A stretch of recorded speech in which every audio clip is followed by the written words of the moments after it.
Assalamu alaikum. Peace be unto you, family. Welcome to the Sajdah channel. Today we are reviewing part 3 of the Black World Economic Report written by Rev Dr. Dillan.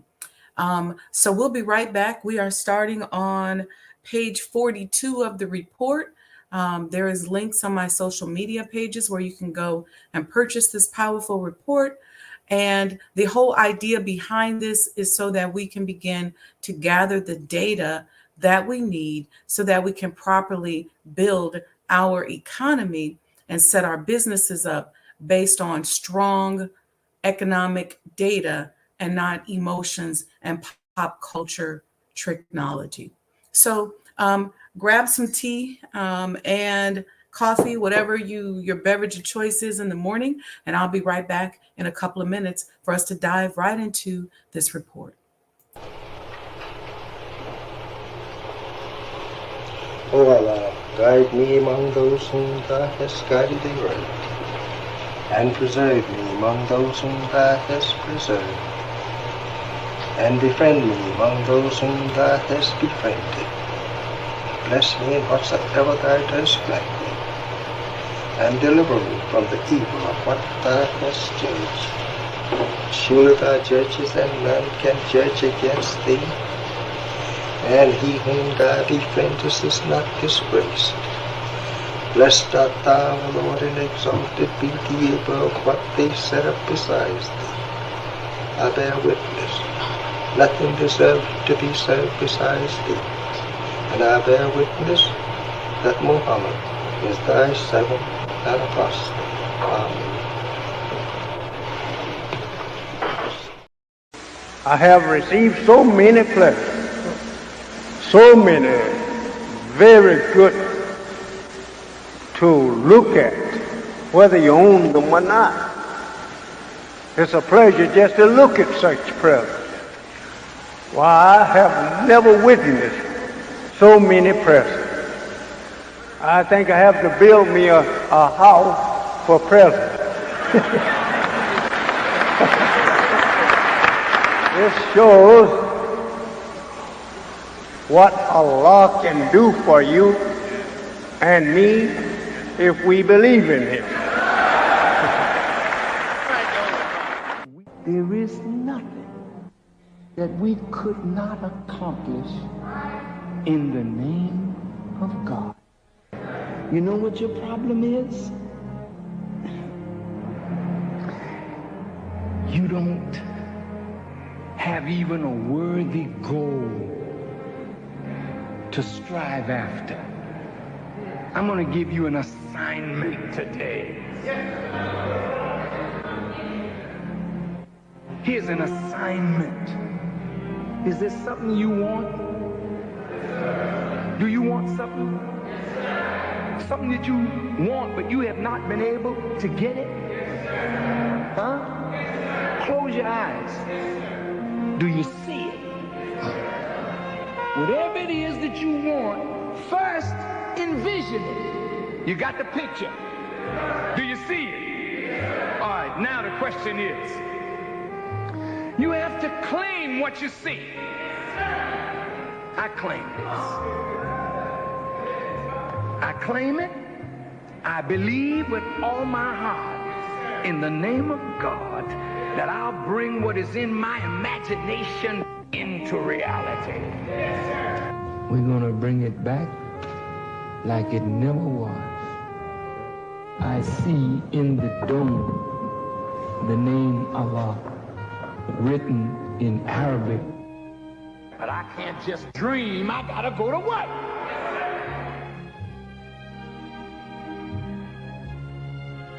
How do you bring it into concrete reality?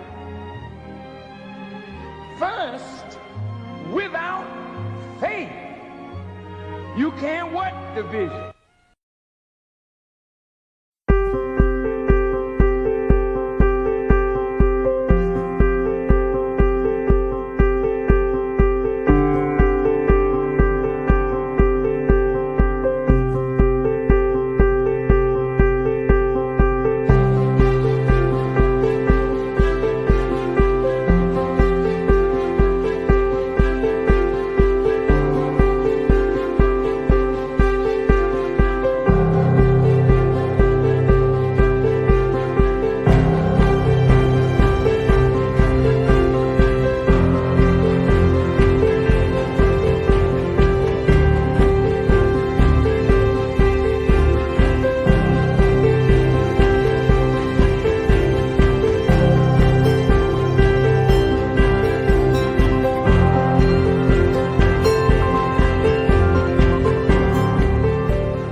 Assalamu alaikum, family. Welcome, welcome, welcome. Welcome to the Sajdah channel. Today, we are going to be going into part 3 of our review of the State of the Black World Economic Report written by Rev Dr. Dillan. How is everyone doing today? Good morning to those of you who are listening and also in the chat. Y'all ready to dive into this? Listen, I know this is not... this is like taking an economics class. It's not that popular, but it's really for those of us who want a nation build and who are really focused on building or helping to build our Black economy. You know, years ago, I had a speaking engagement somewhere around 2007, and the person introduced me and said they wanted to welcome global thought leader. And I was like, I like that. Because I'm generally in spaces and places, not doing a lot of public work out here on the internet until more so now. But I'm usually in spaces and places and at tables where I'm helping to drive some aspect of an economic agenda, some business deal, something like that. What I learned very early on in business is that there are a lot of barriers to entry when it comes to opening up certain types of businesses. It's easy for us to go, okay, I got a brand, and you make a t-shirt and you slap your creative logo on it and you go, oh, I got a clothing brand. That's relatively low barrier to entry initially. Once you start getting into international distribution and things like that, there's some different barriers to entry, but there are other aspects of our economy that are really important that I've spent a number of years in, and that is in real estate development. Many of you all know that I started out obviously in finance and accounting, but when it came to real estate, I started out in sales.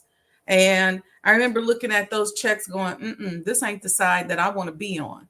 And so I got on the developer side, which had a very high barrier to entry. Okay, I literally had to buy my way in per se. I started developing my own projects, developing projects that you saw on the video that were impressive enough for somebody to sit back and go, oh, whoa, we should reach out to her. I started doing some international projects in Africa, real estate development. And then I was in the game. I was at the table. I had a seat at the table. And so what I brought with myself to the table as a global thought leader was also a number of years as a business consultant.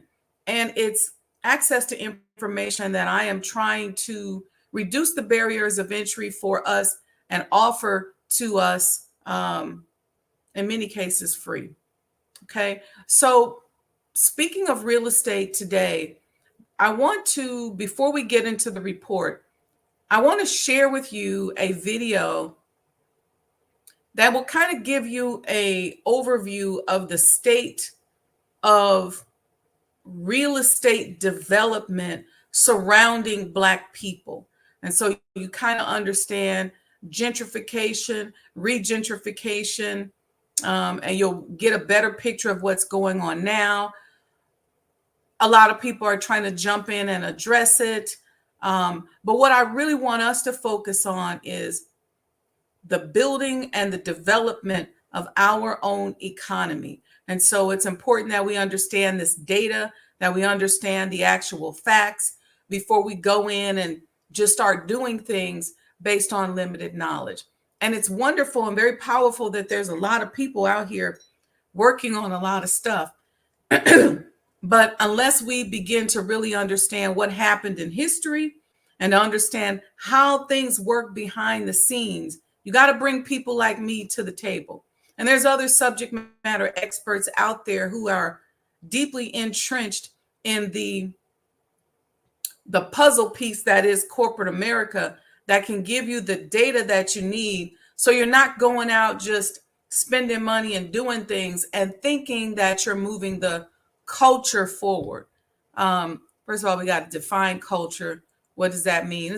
There's a whole lot that we have to do. But what I'm trying to do is just arm us with the data, just like I tried to arm us with the mental strategies to help us navigate the world of business. This comes from experience. This comes from being a global thought leader, sitting at the table in the right spaces. And it's not popular information. Okay. So you may not see 1 million people on here liking it and subscribing it, because a lot of people feel more comfortable reacting to pop culture as opposed to reacting to actual facts based on what's really going on with the powers that be, if you will, in these many industries. All right, so I want to start off by showing us a video that's going to talk to us about what is called our urban ghettos. And a lot of us know that these things are happening. We don't know why it's happening. We don't know how it's happening. We don't know how to reverse it. And so we want to have some of that conversation today in conjunction with this economic data that we're going to be going through. Now, the person is going to inject some things in terms of approaches and segregation. I'm not a complete integrationist. I do believe that had we had the knowledge of self, had we loved ourselves, that even in those little quote unquote ghettos, we could have made them better. The $100 million empire that the Honorable Elijah Muhammad built, you can learn about in my series that's right here on the channel called The Accomplishments of the Muslims, was mostly being done in what is termed the ghetto. So I don't quite agree with the fact that we need to segregate in order to be successful.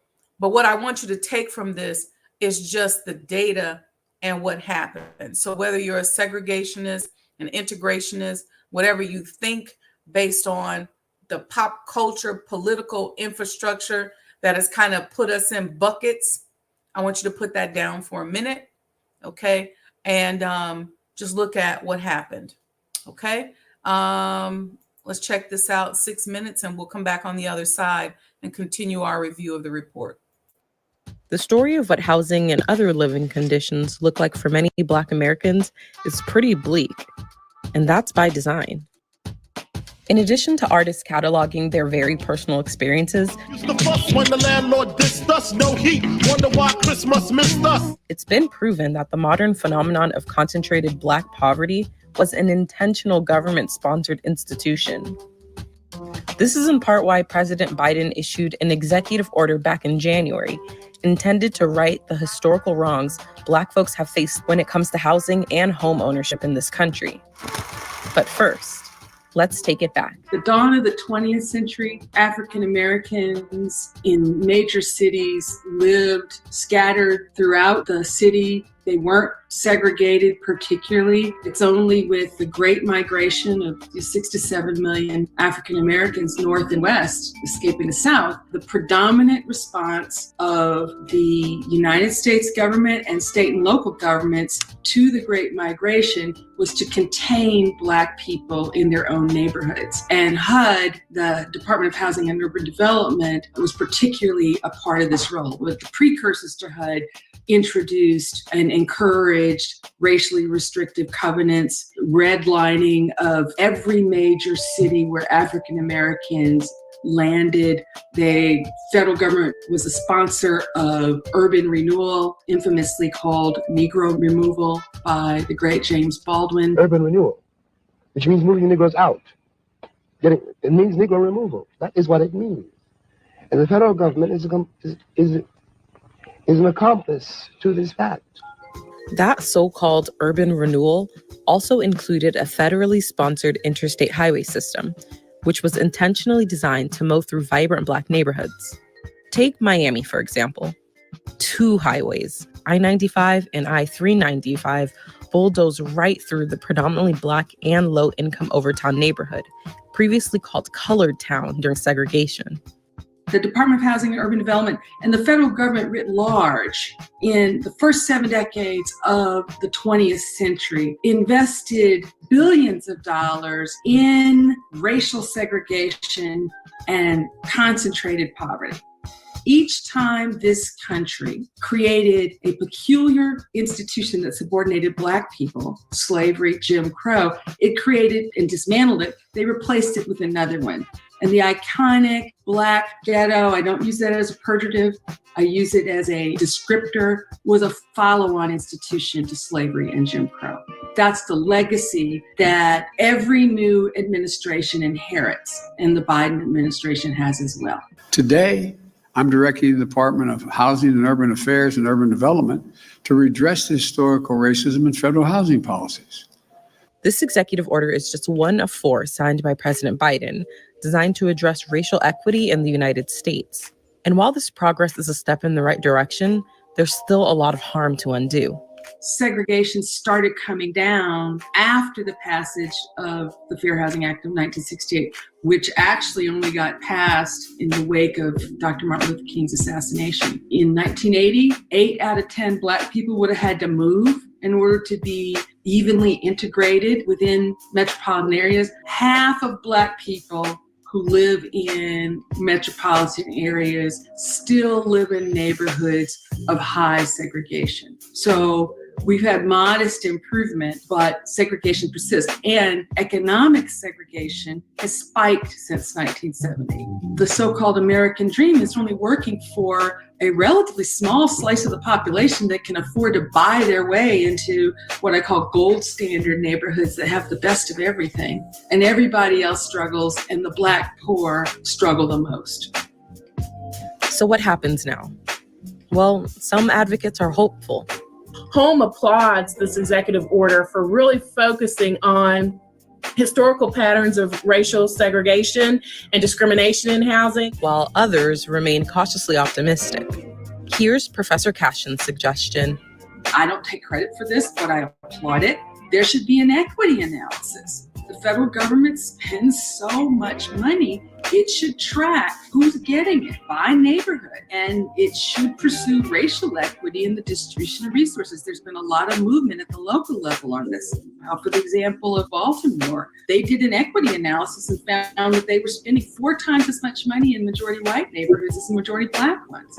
I think we're in this moment where people are waking up, sad to say, because of the slow execution of George Floyd, to the realities of systemic racism. And I believe there is an ascending majority multiracial coalition that wants something better than a separate unequal nation that overinvests in some neighborhoods and disinvests and preys upon people in other neighborhoods. I'm hoping. All right, so I think you guys get the picture. I wanted us to understand the trajectory of what happened with housing in this country as it related to Black people.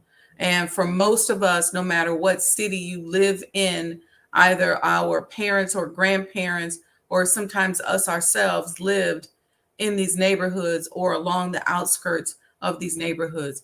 And the beginning part of the video is a little bit misleading because she said that prior to the Great Migration, we were spread out in urban cities.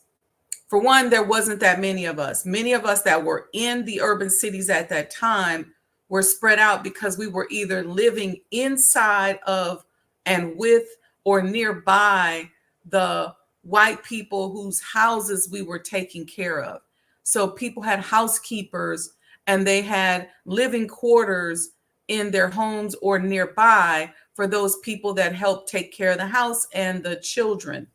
And then when the Great Migration happened, then that's when you got into the urban renewal, if you will. and there started to be all of this these segregated areas where we live because of the redlining. And then when you hear us talk about today, our history becoming extinct, because during that period of 1919 to 1975, where we were heavily segregated, during that stress, during that time of us being together, we created a culture that has become what is called pop culture, hip hop culture, if you will, even today. And in that culture, there were lots of inventors and developers and music icons that people are still benefiting from to this very day. And so now with regentrification, now that we're being pushed out into the suburbs, and everybody else is starting to move back into the urban cities, a lot of our history is on the brink of becoming extinct. And so that is why there's a push by many of us to create museums and spaces that remember and recognize the sojourn of our people, specifically during the Great Migration. Okay. All right. So now let's dig into this report. We left off here where we talked about, we were talking about Black buying power and the per capita GDP by race. And there was one slide right before this that was particularly interesting. I think it was this one where we broke down the Black America's composition, like how many of us are US born and born in other places. We talked about that. And then let's go into our buying power. Okay. And we dove into the states, America's top 10 most concentrated buying power markets by each race. Okay. And this is interesting because this chart shows the buying power percentage of market share by the different races. Okay. And so for Black people, I think what's interesting, especially with the history of racism in Mississippi, it has the number one rank when it comes to buying power of Black people. And again, data that has to be broken down. Does that have a direct relation to housing costs? Is it a direct relation to the fact that our buying power increases in the face of, or could increase in the face of racism? Does it go down when racism is in our face? So when we think everything is okay, do we kind of relax and chill? Or when we get stressed out, do we go to work and get smarter and increase our buying power and increase our purchase of real estate and practice more cooperative economics and begin to unite? The question is, up to you to answer. But I think it's interesting as we're building our economy, especially facing this election that we're coming up with, where we're being told we got two candidates that are polar opposites. Which one is going to be most productive for the development of the Black economy as a whole? All right. So we talk a lot about the Black wealth and the wealth gap. And what I would say to this is this: with the massive buying power that we have, if we do something that our grandmothers taught us, do more with what we have, I think we'll see this gap not only begin to shrink, but it'll take some of the emphasis off of the fact that there is even a gap.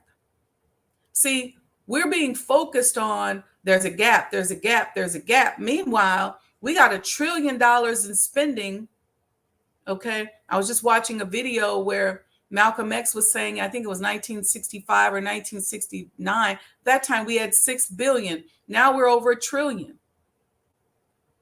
But what are we doing with the spending and the buying power that we have? So when you start talking about net worth, the median net worth of whites is 191,000. That's the middle. Asians, 149,000. Hispanics, 38,000. Blacks, 24,000. So the question becomes, what do we do within the existing buying power that we have that can help us benefit our community and more than likely change some of those numbers? All right. So I want us to think about that. How often are we practicing cooperative economics? How often are we really thinking about nation building? Are we only thinking about businesses with low barriers to entry? How are we spending our money? Do we spend all of our money outside of the community? Are we making sure that it at least circulates once? I tell you all on a very practical level, take a small business. If you, for example, are having a birthday party, a business party, if you're catering for Thanksgiving and you decide to go with a Black catering company, somebody in your neighborhood, you'd be surprised at what that $300 or that $1,000 or even $3,000 that you may have spent ordering from a business in the general population versus ordering from a business in your community. Okay, you'd be surprised at how many more salaries you can pay. You'd be surprised at how many more people you can support by supporting that small business. Because what happens is you go and you spend $3,000 on catering, or you convince your company to spend $3,000, for example, on catering. You choose a Black caterer. That Black caterer employs Black people. So now your money is circulating once, twice. And if those Black people there are also conscious, and then they decide, hey, you know what? I'm going to make sure that I spend my money with my own. So now we got an additional circulation process, and then teaching our children that. We have to remember that we have to redefine community.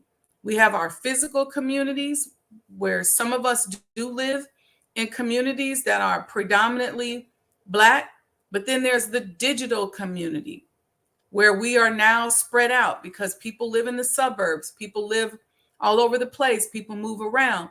So what is your digital community, and does your digital community look like you? So when you get ready to put that credit card in and purchase something online, are you purchasing it with a company that is owned by somebody that looks like you? So we have to redefine community today. All right. Now, disparities in wealth by race and ethnicity. Percentage of population groups that own key assets. Blacks have the lowest numbers in almost all categories. Percentage of population with home ownership. All right. You see the ranking there. Whites, 75%. Asians, 62%. Hispanics, 50%. Blacks, 43.6%. Okay. Percentage of population with business ownership. Okay. Only businesses with employees. There's a whole nother set of us who have businesses with no employees. Some of us are independent contractors. Interesting here. Look at that number. 28.3% of Asians have their own business. Okay. 28%, as opposed to 2.7% of whites, 3.9% of Hispanics, and 0.28% of Blacks. So with your own business, there's a lot of other benefits that come from that, but 28.3% of Asians have their own business. This more than likely is in direct response to the fact that during their migration here, they were not even allowed to open businesses in white communities. They were forced to come into the ghettos with us, per se. So you see in our neighborhoods, more nail shops, more Asian food restaurants, hair supplies, check cashing, a lot of different things that they own. but it's primarily in our neighborhood. And you're going to see how they now have begun to out-earn everybody else in the country. That was their way of responding to the massive racism that was deployed against them as a tactic when they first came to this country. So something there for us to learn and to talk about. And as we're building our economy, it's just another data point for us to pay attention to. Percentage with at least one retirement account. 65% of white people have a retirement account, 38% of Asians, 28% of Hispanics, and 34% of Blacks. A lot of that is in direct relation to businesses and unemployment, because if you ain't working and you ain't got no money, it's hard to put money away in a retirement account. So I would expect that number. That number is as expected.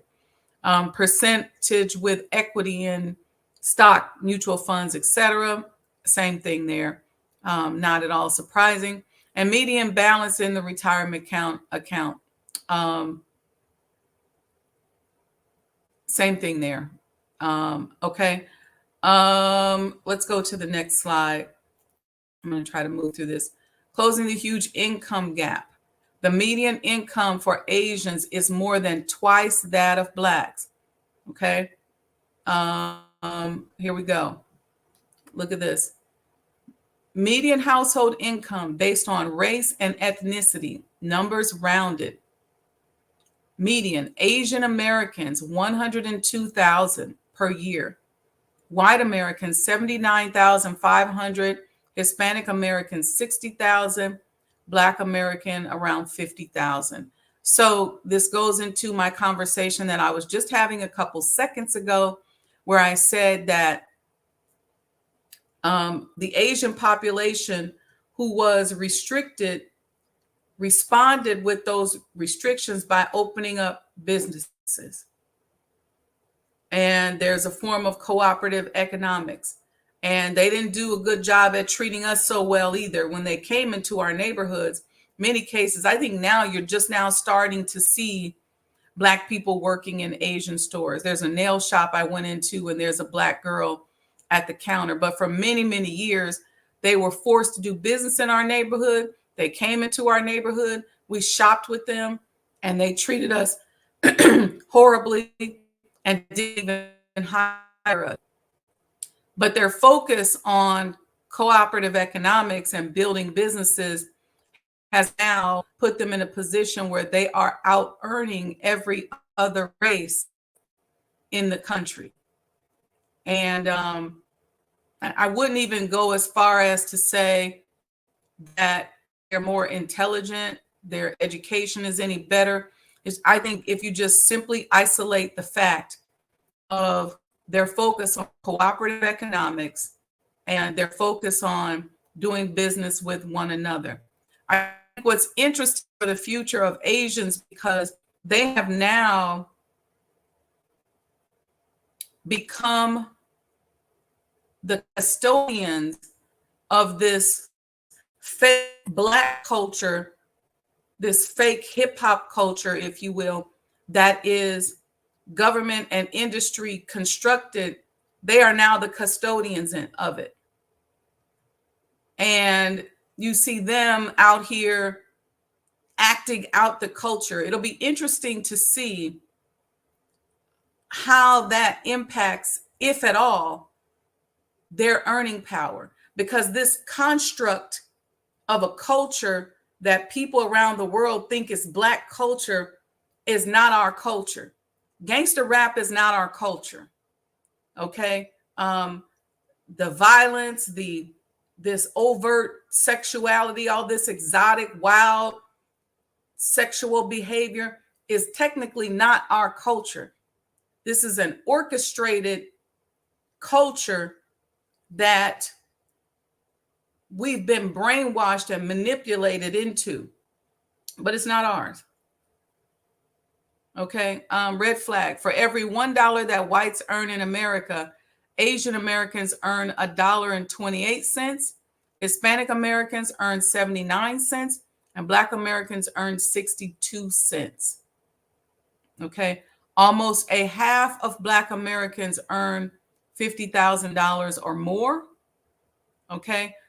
The other side of that, we also learned yesterday that our median age, I believe, is in the 20s. Is it 25 maybe? But it's young. Okay. In Africa, I remember it was 19, but over here it was a lot younger. I know for whites it was 32. Ours was like in the mid 20s somewhere. So we can make up some ground here. But there's a few things that we can begin to do. There's a theme that keeps happening over and over again. We need to get in our communities and support one another, whether it's a digital community or a physical community. We have to support one another. Cooperative economics is going to be the key for our future. Buying Black, living Black, and supporting and redefining our culture. We have to take back ownership of our history and our culture. Part of what has happened is that our history has been taken from us, so we don't know what happened, and we don't know what's happening now. So we don't really understand. And so in taking away our history, then our culture has been monetized by somebody else, and then it's been redefined, and all this negative stuff has been put on our back, when in fact about it, most Black people are extremely conservative. So I find it to be very interesting. Unity, pooling our resources. Top 20 Black businesses. This is interesting. You got people here listed with their businesses. We got technology. I think this is interesting, really, really interesting here. Hotels, hospitality, radio with Urban One or media, steel. I see construction, electrical, metal processing. So this is good. These are some industries with high barriers to entry that we are in, and we're in and doing well. Okay. See, pop culture is pushing us all towards certain types of businesses. But when you get in the real world, you see some Black people doing some real business that have real barriers to entry that we've already knocked down. I already told you how I had to buy my way to the table. I fought my way to the table as a business developer and a business consultant so that I could sit next to the players. And I see you got a group of brothers and sisters here that have done the same thing. This talks a little bit about minority businesses in New York and the disparity within the disparity. Very interesting data here about New York. You got to get this report. There's a link on my social media page so you can go and order it. New York State population and its buying power. There's some interesting things happening in New York. I'm not going to go into it. I'm going to move on past it, but just interesting comparison where New York stands against other states. Reverend Dillan actually lives in New York, so this was a very powerful data for him. Blacks represent 31% of the state's population in Maryland and 24.2% of the buying power. Maryland has actually got some good data. Georgia, Blacks represent 32% of the state's population, 24% of the buying power. Georgia has the largest Black buying power in the United States. Okay. Blacks represent in New Jersey 15.8% of the state's population and 10% of the state's buying power. In New York, Blacks represent 19% of the population and only 9.5% of the state's buying power. You know, what I'm seeing is that it's interesting. States like New York's a big state also, but there's some states where it seems like it's difficult for us to accelerate and do well. And for me, traveling around the country, around the world, I was on the road in the States for many, many years. I learned the business culture of each state and many different cities, because as you travel around the world, there's a culture. And I'm not talking about digital businesses where you put things online and sell things, that you can do that. That makes money. I'm talking about infrastructure business. There's cultures there. These infrastructure businesses, like the ones we saw listed, is where we got to start getting into. Okay. We're not going to, even though we can make a quick amount of money selling t-shirts and having different clothing brands and things like that, we got to wear clothes. That's good. But we're talking about creating an economy with infrastructure where there are much needed goods and services that we are introducing into our community. Okay. And so you got to stop dissing those of us that are Black business people that are in the infrastructure aspect of building Black businesses.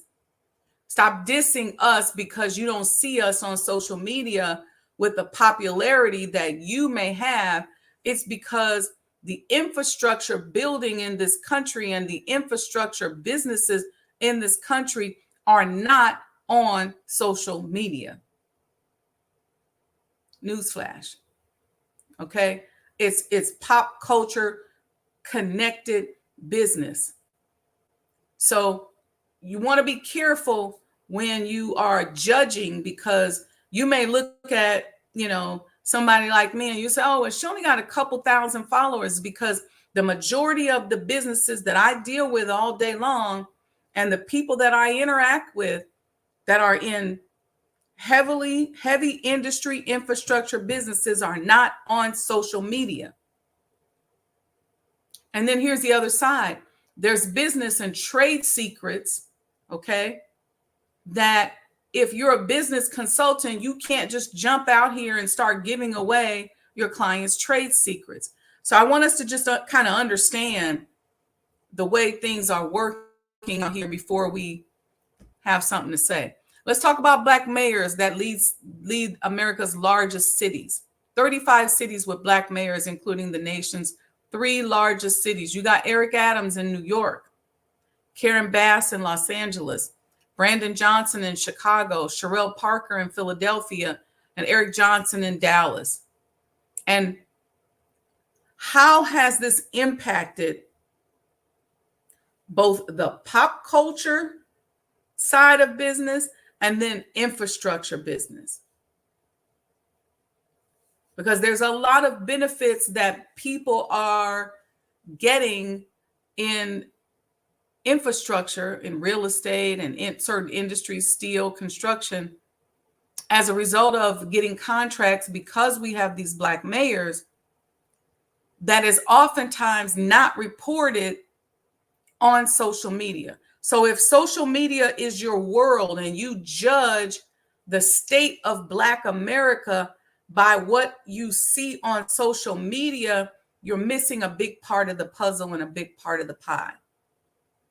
Okay, so expand your vision, so that as a global thought leader, you can see beyond what is just happening in this digital world, because you got all kind of intranets and intranet communications that are happening within industries that are not hitting social media.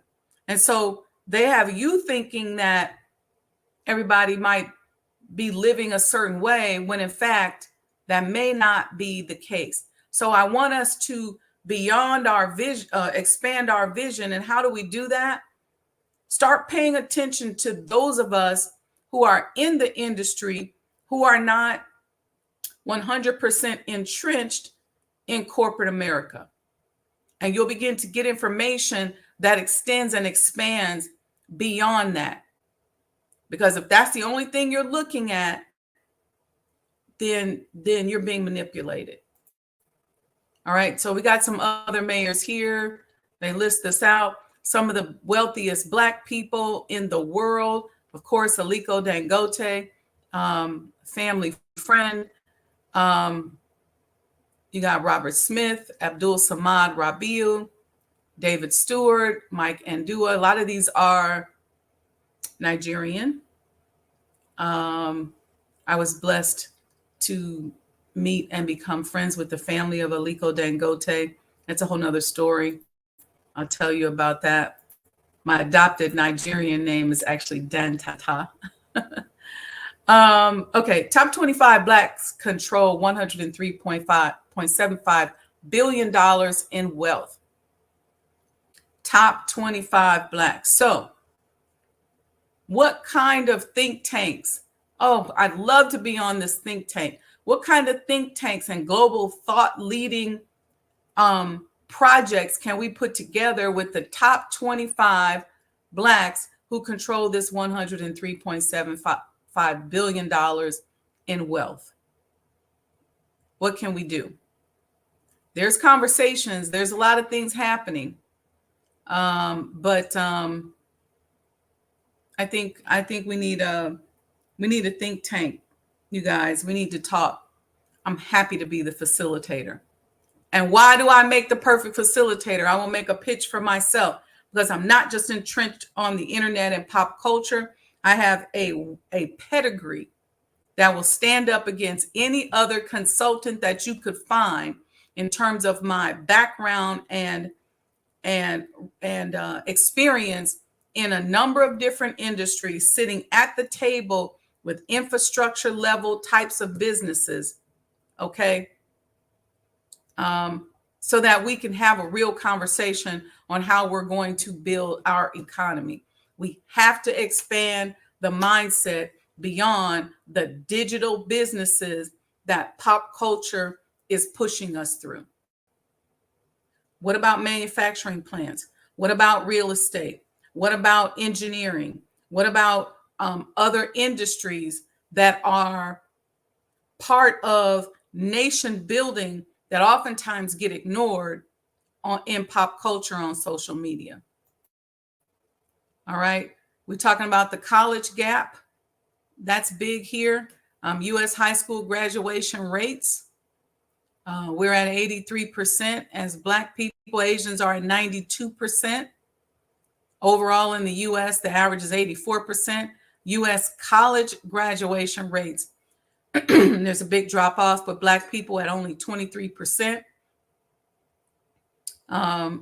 Asians 36%, white 32%, Hispanics 30%. Let me say one thing about college.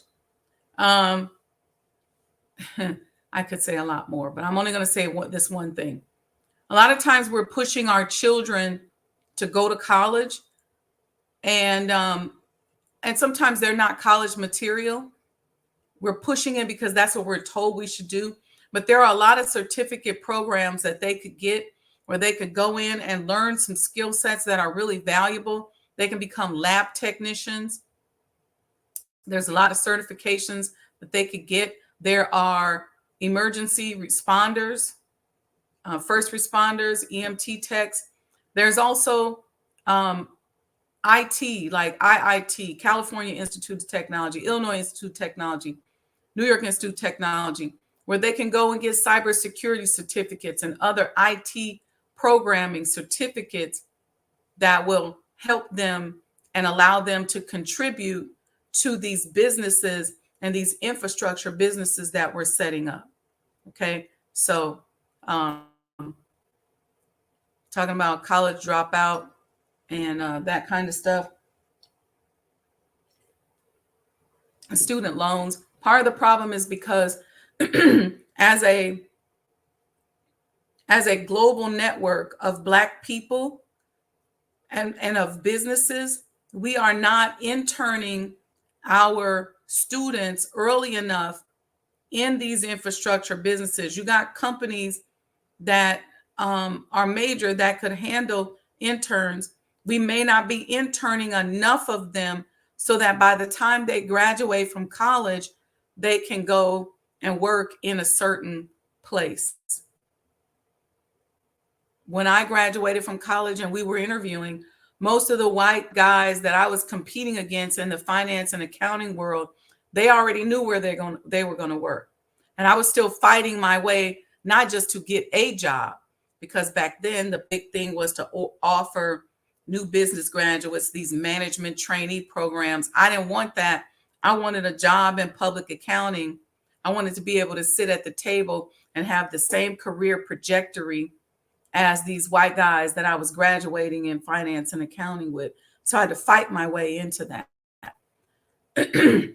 This one right here is a big one. We'll cover this and then we're going to go for the day, and we'll do part 4 tomorrow. We'll do 4 and 5. We'll wrap up Saturday with this, but we'll do part 4 tomorrow. But banking access. This whole banking thing is very interesting. You can read this, but here's the top 20 U.S. banks. JP Morgan Chase. I always say, when I see JP Morgan Chase, I always say, what we need to learn is what type of infrastructure did JP Morgan set up when he was involved in the Titanic controversy, so that now, over 100 years later, his businesses are still standing and we're still calling his name. That right there is legacy building. And so with a lot of my businesses, that's what I'm working on. So 100 years from now, that business, that infrastructure will still be standing. You got Bank of America, Wells Fargo, Citibank, US Bank, PNC Bank. Many of these banks are the same banks that helped develop the infrastructure that created the capitalism that preyed upon us from slavery through Jim Crow, through redlining and gentrification, through the war on drugs. Banks have played a key role in that, believe it or not. These banks in the world, JP Morgan Chase again, Bank of America, Bank of China. Interesting. This is important for you to know. So when you get ready to go do business in Africa, you need to know what banking system you want to go with, so that if you got a debit card and you deposit money in the bank in Johannesburg and you land in the States, you want to be able to use that debit card to access your funds here and vice versa. Okay, so it's important even to create banking relationships where there's some synergy, so that even if they don't necessarily talk to each other, you have some symbolism of synergy, so you can figure out how to create that through line to get your money and move your money around as needed as you move around, right? So that's a whole nother class. Top 15 banks in Africa. You got Standard Bank, Bank of Africa is there, United Bank of Africa. So, well, I won't speak on that. But anyway, we'll talk about banking relationships at a later time. America's Black-owned, Black-run banks: City First Bank, Citizen Bank, Liberty Trust Bank, Carver Bank, One United Bank, Industrial Bank, First Independent Bank, Optus Bank, Citizen Trust. Take a look at this list of Black banks. It would behoove you to get an account there. Interesting, very interesting. These are these loans, these SBA loans. I could speak all day on this whole process, this whole pool that we represent 14% of the population, but only receive 3.6% of 504 loans and 8% of 7A loans. 43% of whites that were considered low risk received full funding compared to 27% of Blacks. This whole thing, you all know we covered that report by the FSIC that talked about how minorities, specifically Black people, are being shut out from the economic game. This part right here is important because if you remember, a lot of the programs that the SBA had, some of these other organizations that coined the term Black or funds for Black businesses have been sued. And I think you're going to see this number go down even unless we get an administration or somebody puts in some kind of strict legislation. But I think this number is going to go down because people now, because of these lawsuits that we covered in that FSIC report, do not want to put Black funds, Black group, Black programs, And so there's no program earmarked specifically for the population that has been most preyed upon and strategized against by big corporate America and the US government as well. There's no specific programs. And anytime somebody puts up a program, these lawsuits ensue. So I think you're going to see less of that. And we're going to be pushed to the only solution that we have available to us is the solutions given to us by the Honorable Elijah Muhammad and Dr. Claude Anderson and other economic-minded people who have been telling us about powernomics and cooperative economics and how to do for self for many, many years. But yeah, these loans, this is all interesting. These SBA lenders, where we bank at JP Morgan Chase. Citibank is a big one. Citibank is big a lot of times because, especially if you do international work, there's like Citibank in China, there's Citibank in Africa. So it's one of those ones. Capital One, I don't remember ever seeing Capital One over there, but Citibank was one that I saw often. So I know a lot of people bank there. A lot of Black people banking at TD Bank, especially in the DC region, DC metro region. But this is where we're banking for what it's worth. These banks owe us. I appreciate the city of Chicago and that is now forcing these banks when they bid on these projects to have gathered data about their involvement in the slave trade. That's interesting data out there. We may grab that report and go over that next. All right, we're going to stop here at slide 70 on faith and religion and go and get into that a little bit for part 4 tomorrow at 6 a.m. Thank you all for paying attention to this. I know this is an economic class. I welcome your feedback. This is not one of our fun, happy-go-lucky classes. This is nation building. And so it's a little bit different focus. We got to sit down and start gathering this data so we can create these think tanks and figure out how we're going to move ourselves forward as a people. And it has to extend beyond our obsession with pop culture. All right. So have a great day. I see you all there. CJH, thank you. Good morning, Brother Lamont, Sister Betty. Thank you. Thank you. We've been reviewing. Don't forget that the Sajdah oud oils are now out. I'm calling it the fragrance of evolution. I'll show you the video again. I'm going to also give you another look at the video about my background and who I am. I don't do a good job at expressing that and sharing it with you all. So when you all think, so when I'm talking, you can understand a little bit better about where I come from. Thank you, Sister Monica. Walaikum salam, sis. So I'm going to show those 2 commercials. Don't go anywhere. Make sure you get your Sajdah oud. We got the small one. I didn't bring them up here with me. Small ones are $50. Large ones are $100. Go on social media. I've been posting. You'll see the sizes.